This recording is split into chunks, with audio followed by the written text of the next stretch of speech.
اعوذ باللہ السمیع العلیم من الشیطان الرجیم من ھمزہ ونفخہ ونفثہ سبحانک لا علم لنا الا ما علمتنا انک انت العلیم الحکیم رب اشرح لی صدری ویسر لی امری واحلل عقدۃ من لسانی یفقہوا قولی قال اللہ عز وجل فی محکم تنزیل وَلِكُلِّ أُمَّةٍ جَعَلْنَا مَنْسَكًا لِيَذْكُرُوا اسْمَ اللَّهِ عَلَى مَا رَزَقَهُم مِّن بَهِيمَةِ الْأَنْعَامِ صدق اللہ العظیم۔ السلام علیکم ورحمۃ اللہ وبرکاتہ۔ معزز سامعین و سامعات، ذو الحجہ کے جو یہ پہلے 10 دن چل رہے ہیں،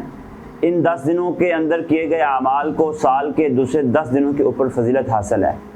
اس کی ایک وجہ اہل علم یہ بیان کرتے ہیں، ان 10 دنوں کے اندر اسلام کے جتنے بھی بنیادی ارکان ہیں وہ سب کے سب ان 10 دنوں کے اندر جمع ہو جاتے ہیں، یہاں تک کہ حج جیسا فریضہ بھی انہی 10 دنوں کے اندر ادا کیا جاتا ہے۔ اللہ سبحانہ و تعالیٰ ان 10 دنوں کے متعلق قسم اٹھاتے ہوئے سورۃ الفجر میں ارشاد فرماتے ہیں وَلَيَالٍ عَشْرٍ، اور قسم ہے 10 راتوں کی۔ امام طبری رحمہ اللہ فرماتے ہیں اس آیت کی تفسیر کے ضمن کے اندر ان 10 راتوں سے مراد ذی الحجہ کے 10 دن اور 10 راتیں ہیں، اور اس بات کے اوپر مفسرین کا اجماع بھی ہے۔ معزز سامعین و سامعات، ان 10 دنوں کے اندر کیے گئے اعمال، نفلی روزے، نفلی صدقہ و زکوٰۃ، نفلی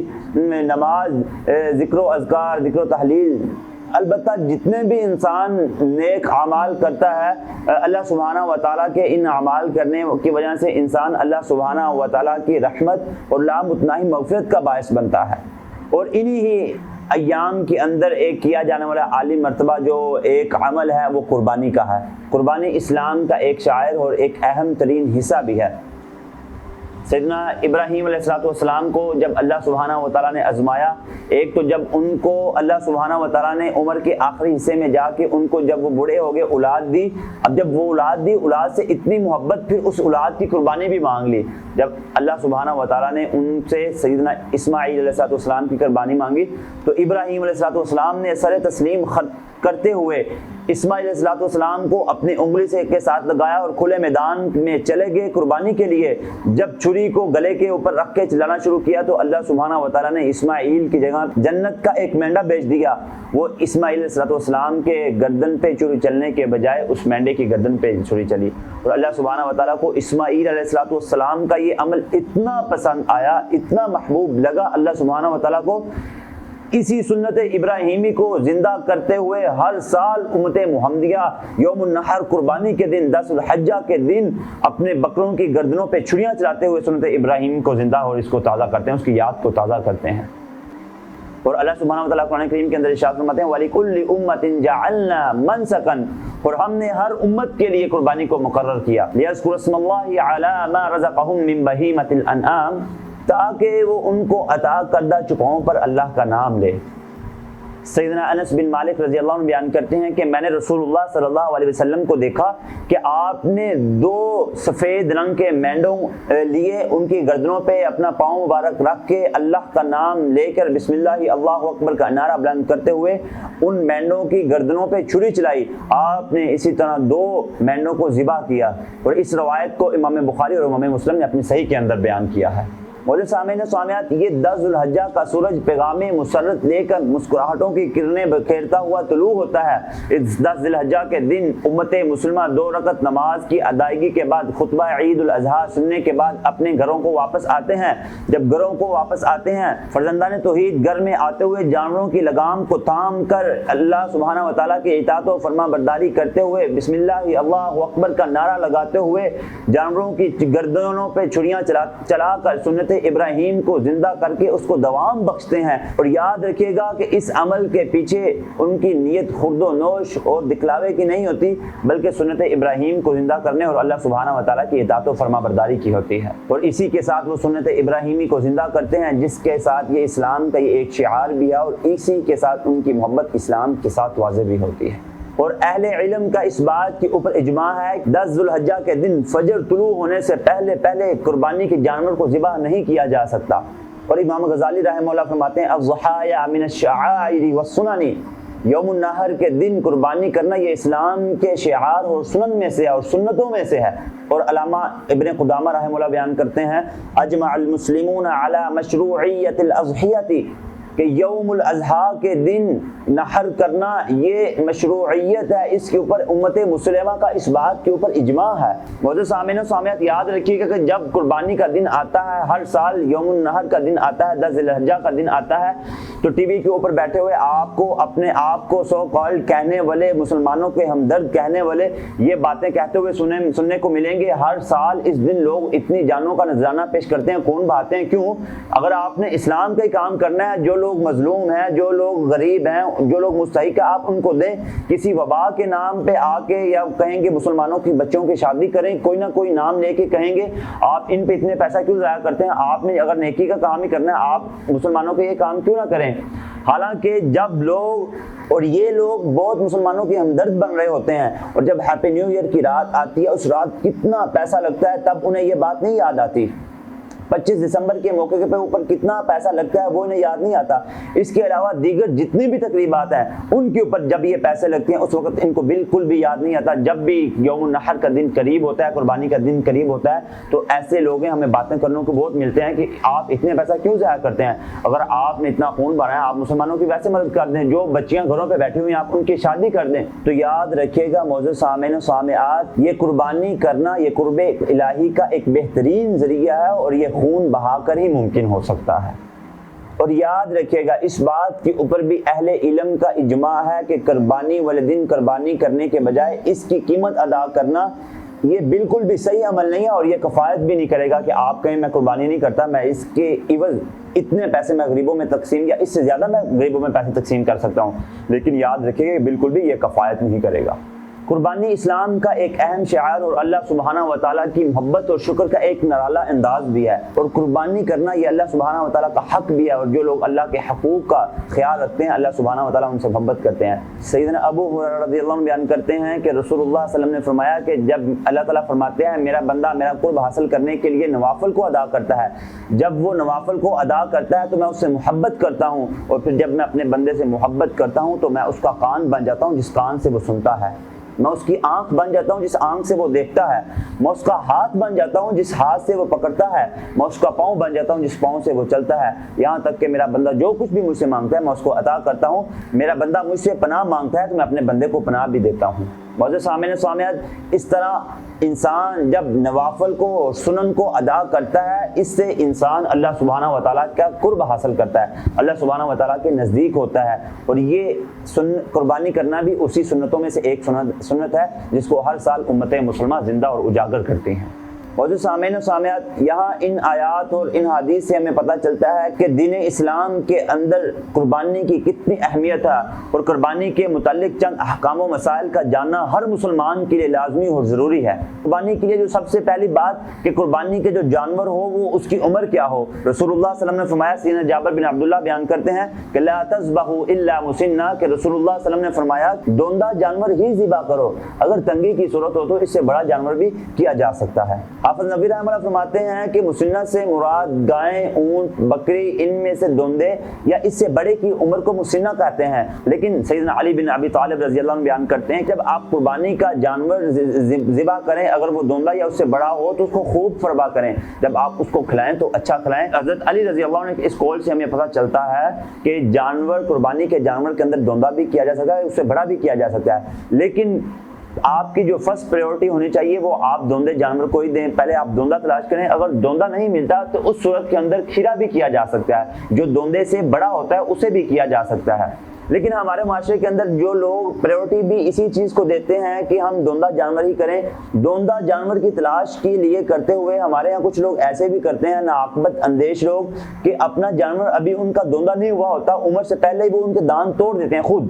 جب آپ کو پتہ چل جائے کہ اس جانور کے دانت خود توڑ دیے گئے ہیں، اگر آپ کو پتہ نہیں ہے پھر تو آپ کے اوپر معاملہ مشتبہ ہے نا، آپ تو دوندہ دیکھ کے لے رہے ہیں، اگر آپ کو پتہ چل جائے کہ اس جانور کے دانت اس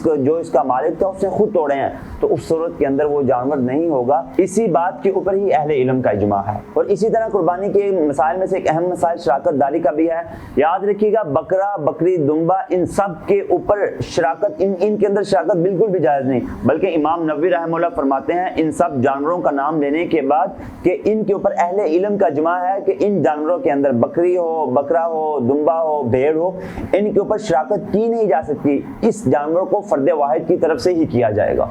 اور اس کے علاوہ امام طحاوی رحمہ اللہ فرماتے ہیں گائے اور اونٹ کے اندر آپ شراکت داری کر سکتے ہیں۔ پھر گائے کے بھی حصے مقرر کر دیے گئے اور اونٹ کے بھی حصے متعین کر دیے گئے۔ گائے اور اونٹ کے اوپر اس بات کے اوپر تو اتفاق ہے نا کہ ان کے 7 حصے ہوں گے۔ امام طحاوی رحمہ اللہ فرماتے ہیں گائے کے اندر 7 حصوں سے زیادہ اس کے حصے نہیں ہو سکتے، اس سے کم تو ہو سکتے ہیں لیکن اس سے زیادہ نہیں ہوتے۔ لیکن اونٹ کے اوپر کچھ علماء اس کے اوپر اختلاف کرتے ہیں۔ ایک جو قول ہمیں ملتا ہے وہ 10 قربانیوں کا بھی ملتا ہے کہ آپ اونٹ کے اندر 10 لوگ شرکت کر سکتے ہیں، لیکن صحیح بات بھی یہی محسوس ہوتی ہے کہ اونٹ کے اندر 10 لوگ شرکت کر سکتے ہیں۔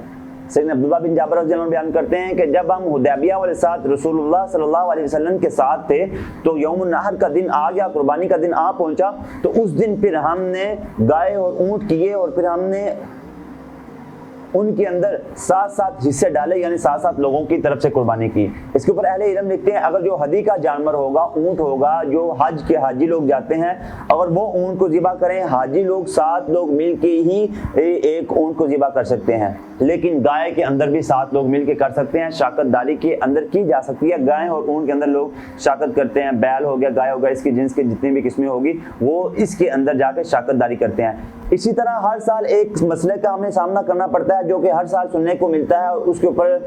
اختلاف بھی پایا جاتا ہے کہ کیا بھینس کی قربانی کی جا سکتی ہے کہ نہیں کی جا سکتی۔ معزز سامعین و سامعات، بھینس کو فارسی کے اندر گومیش کہتے ہیں اور جو اس کا مورب ہے وہ جاموس ہے۔ یہ سوڈان اور مصر کے علاقوں میں پائی جاتی تھی۔ اہل لغت کا اس بات کے اوپر اجماع اور اتفاق ہے کہ گائے کی یہی ایک نسل ہے، گائے کی میں سے ہی ہے، بھینس بھی گائے میں سے ہی ہے۔ اہل لغت کا اس بات کے اوپر اتفاق ہے۔ اور اسی طرح امام احمد بن حنبل رحمہ اللہ سے پوچھا گیا کہ کیا بھینس کے اندر بھی 7 حصے ڈالے جا سکتے ہیں، کیا بھینس کی بھی 7 لوگ مل کے قربانی کر سکتے ہیں؟ تو امام احمد بن حنبل رحمہ اللہ فرماتے ہیں لا اعرف خلاف هذا، مجھے اس مسئلے میں اختلاف نہیں معلوم ہوتا، نہیں بالکل بھی معلوم ہے۔ یعنی امام احمد بن حنبل کے نزدیک بھی آپ بھینس کی قربانی کر سکتے ہیں۔ اسی طرح امام ابن منذر رحمہ اللہ فرماتے ہیں اجمعوا علی ان حکم الجوامس حکم البقر، یعنی امام ابن منذر رحمہ اللہ فرماتے ہیں کہ جو گائے کا حکم ہے بھینس کا بھی وہی حکم ہے، بالکل اس کے اوپر ان کا اتفاق ہے۔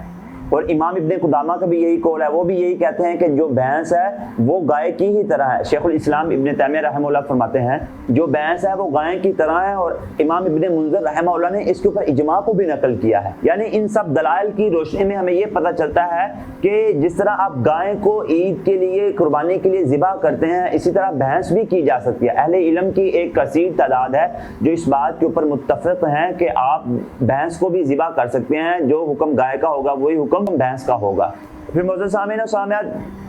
ہر سال لوگوں کو جانور خریدنے پڑتے ہیں۔ جب انسان جانور خریدے تو کن باتوں کا خیال رکھنا چاہیے؟ ان بات رسول اللہ صلی اللہ علیہ وسلم نے ہمیں پہلے ہی جن باتوں کا خیال رکھنا چاہیے ان کے بارے میں بتا دیا۔ سیدنا برا بن عازب رضی اللہ عنہ بیان کرتے ہیں کہ رسول اللہ صلی اللہ علیہ وسلم نے ہمیں حکم دیا کہ آپ 4 قسم کے جانوروں کو نہیں خریدیں کہ یعنی ان 4 قسم کے جانوروں کی قربانی نہیں ہو سکے گی۔ ان میں سے پہلا واضح کانا ہو، واضح لنگڑا ہو، واضح بیمار ہو، چوتھے نمبر پہ لاغر ہو جو بوڑھا ہو چکا ہو، اس طرح کے جانور کی بھی قربانی نہیں کی جا سکتی۔ جس طرح لوگ کہیں اب یہ جانور بوڑھا ہو گیا میں اس کو قربانی کر دوں، اب یہ میرے کام تو نہیں، میں اس کو ذبح کر دیتا ہوں، میں قربانی کر دیتا ہوں، نہیں، بلکہ ہم نے پہلے یہ روایت بیان کر دیا ہے کہ رسول اللہ صلی اللہ علیہ وسلم نے فرمایا لا تذبحوا الا مسنہ، یعنی تم دوندہ جانور ہی ذبح کرو قربانی کے لیے۔ وہ ہمیں سارے حکم بتا دیے گئے۔ سیدنا علی بن ابی طالب رضی اللہ عنہ بیان کرتے ہیں کہ رسول اللہ صلی اللہ علیہ وسلم نے ہمیں فرمایا کہ جب تم قربانی کے جانور کو خریدنے کے لیے جاؤ تو جن باتوں کا خیال رکھو ان میں سے ایک یہ ہے کہ تم یہ دیکھو کہ اس کے کان کے اوپر کوئی زخم نہ ہو، اس کی آنکھ کے کوئی زخم نہ ہو، اس کی کان بھی ٹھیک ہوں، اس کی آنکھیں بھی ٹھیک ہوں۔ اور ایک دوسری روایت کے اندر آتا ہے سیدنا علی بن ابی طالب رضی اللہ عنہ بیان کرتے ہیں کہ رسول اللہ صلی اللہ علیہ وسلم نے فرمایا کہ کٹے ہوئے کان والے جانور کو آپ نہ خریدو قربانی کے لیے، اور جس کا سینگ ٹوٹا ہوا ہو اس کو بھی آپ قربانی کے لیے نہ لو۔ لیکن کچھ جانور ایسے ہوتے ہیں، کچھ بکرے ایسے ہوتے ہیں کہ جن کا جب وہ پیدائشی طور پہ ان کے سینگ نہیں ہوتے ہیں۔ اہل علم کا اس بات کے اوپر بھی اتفاق ہے، وہ عیب نہیں ہے کہ جب وہ پیدائشی طور پہ ان کے سینگ نہیں ہوتے ہیں، بلکہ ایسے جانور جن کے سینگ تو ہوتے ہیں لیکن وہ لڑتے لڑتے ان کے سینگ ٹوٹ جاتے ہیں، سینگ ٹوٹے ہوئے جانور کی قربانی نہیں ہوگی۔ لیکن ہاں ایک بات یہ یاد رکھیے گا کہ جب آپ نے جانور لے لیے عید کے لیے، قربانی کے لیے آپ نے جانور لے لیے، جب آپ نے جانور خریدا اس وقت بالکل درست تھا، کوئی بھی عیب نہیں تھا، لیکن قربان کرنے سے پہلے وہ اس میں کوئی عیب اگر نظر آتا ہے تو اس کے اوپر بھی اہل علم کہتے ہیں جب آپ نے خریدا تھا اس وقت تو بالکل درست تھا، لیکن اب اگر کسی صورت کی وجہ سے اس میں کوئی بیماری آ گئی ہے تو آپ اس کی قربانی کر سکتے ہیں۔ اور ایک اہم بات یاد رکھیے گا کہ ہمارے گھروں کے اندر جو سربراہ ہوتے ہیں، جب سربراہ قربانی کرتے ہیں، گھر کا جب سربراہ قربانی کرتا ہے وہ سب کو کفایت کر جاتی ہے، وہ سب کی طرف سے ہو جاتی ہے۔ اس کی دلیل صحیح مسلم میں موجود ملتی ہے، جب رسول اللہ صلی اللہ علیہ وسلم نے قربانی کی تو چھری پھیرتے وقت آپ نے یہ دعا پڑھی، اللہم تقبل منی ومن اہلی، اے اللہ اس قربانی کو میری طرف سے اور میرے اہل کی طرف سے قبول فرما۔ اور ایک دوسری روایت میں سیدنا عبداللہ بن ہشام رضی اللہ عنہ بیان کرتے ہیں، کان رسول اللہ صلی اللہ علیہ وسلم یضحی بالشاۃ الواحدۃ عن جمیع اہلہ، جب رسول اللہ صلی اللہ علیہ وسلم قربانی کرتے تھے تو آپ ایک بکری کو پورے اپنے اہل کی طرف سے، اہل خانہ کی طرف سے کرتے تھے۔ یعنی اس بات ہمیں پتہ چلتا ہے کہ جب گھر کا سربراہ ایک کر دیتا ہے، ہمارے کمبائنڈ فیملی سسٹم کے اندر جب ایک سربراہ کر دے تو وہ سارے گھر کی طرف سے ہوتی ہے، لیکن اس کے لیے جو یہ ایک شرط رکھی جاتی ہے، جو شخص زکوٰۃ کے نصاب کو پہنچے گا اس وقت اس کے اوپر قربانی فرض ہوگی، بلکہ ایسی بات بالکل بھی نہیں ہے، بے بنیاد بات ہے۔ رسول اللہ صلی اللہ علیہ وسلم تو اپنی پوری زندگی بھی کبھی بھی زکوٰۃ کے نصاب کو نہیں پہنچے تھے، آپ اس کے علاوہ بھی قربانی کیا جاتے تھے۔ اس کے متعلق اہل علم لکھتے ہیں کہ ہر شخص اپنی صورتحال کو مد نظر رکھتے ہوئے اللہ سبحانہ و تعالیٰ سے ڈرتے ہوئے قربانی کرے، اگر جو قربانی کر سکتا ہے اسے قربانی کرے، ہاں لیکن جو قربانی نہیں کر سکتے ان کا کیا حکم ہوگا؟ سیدنا عبداللہ بن عمر رضی اللہ عنہ بیان کرتے ہیں کہ ایک شخص رسول اللہ صلی اللہ علیہ وسلم کے پاس آیا اور آگے کہنے لگا، اے اللہ کے رسول، میرے پاس جو بکری ہے وہ دودھ دیتی ہے کہ میں قربانی کروں اس کی؟ یعنی کہ وہ اپنا گزر بسر اس بکری کے ذریعے سے کرتا تھا، وہ دودھ اس کا استعمال کرنے کے لیے سارا کچھ ان کا گزر بسر اس بکری کے ذریعے سے ہوتا تھا۔ تو رسول اللہ صلی اللہ علیہ وسلم نے اس کو حکم دیا کہ آپ قربانی نہیں کرو۔ پھر رسول اللہ صلی اللہ علیہ وسلم نے اسے حکم دیا کہ جب یوم النحر کا دن آئے، 10 ذو الحجہ کا دن آئے، اس دن آپ اپنے بالوں کو کاٹو، اپنے ناخن تراشو، آپ اپنی مونچھیں کاٹو، آپ اپنے جسم کے جتنے بھی اضافی بال ہیں ان بالوں کو صاف کر دو، تو اللہ سبحانہ و تعالیٰ آپ کو قربانی کرنے کے برابر ہی آپ کو اجر دیں گے۔ اور صحیح مسلم میں روایت آتی ہے کہ رسول اللہ صلی اللہ علیہ وسلم نے فرمایا، جب عشرہ ذو الحجہ داخل ہو جائے اور آپ قربانی کرنا چاہتے ہیں تو آپ اس سے پہلے اپنے ناخن، اپنے بال، اپنے مونچھے، اپنے جسم کے اضافی بڑے ہوئے بالوں کو صاف کر لیں۔ ان 10 دنوں کے اندر آپ نہیں کریں، جب عید کے دن نماز پڑھنے کے بعد اپنے بالوں کو مونچھوں میں کٹوائیں گے تو اللہ سبحانہ و تعالیٰ آپ کو ایک قربانی کے برابر ہی اجر دیں گے۔ اور سیدنا عبداللہ بن عمر رضی اللہ عنہ بیان کرتے ہیں کہ ایک دن وہ اپنے گھر سے نکلے، اس نے ایک عورت کو دیکھا، وہ اپنے بچے کے بال کاٹ رہی تھی، ناخن کاٹ رہی تھی، تو سیدنا عبداللہ بن عمر رضی اللہ عنہ کہتے ہیں آپ کے لیے کتنا ہی اچھا ہوتا اگر آپ یہ کام 10 ذو الحجہ کے دن کرتے، اللہ سبحانہ و تعالیٰ آپ کو قربانی کا بھی اجر دیتے۔ تو ان دلائل کی روشنی سے ہمیں یہ پتہ چلتا ہے کہ عشرہ ذو الحجہ کے داخل ہونے سے پہلے اور 10 ذو الحجہ کے درمیان جو وقت ہوتا ہے، اس کے درمیان اگر انسان اپنے بال، ناخن وغیرہ نہیں کاٹے گا تو اللہ سبحانہ و تعالیٰ اس کو قربانی کے جتنا ہی اجر دیں گے۔ لیکن اگر کوئی شخص کاٹ لیتا ہے تو کوئی گناہ کی بات نہیں، بلکہ یہ ایک مستحب عمل ہے، یہ کوئی فرض نہیں ہے، واجب نہیں ہے، بلکہ ایک مستحب عمل ہے۔ کوئی شخص ایسا کرنا چاہے تو اللہ سبحانہ و تعالیٰ اس کو قربانی کا ہی اجر عطا کریں گے۔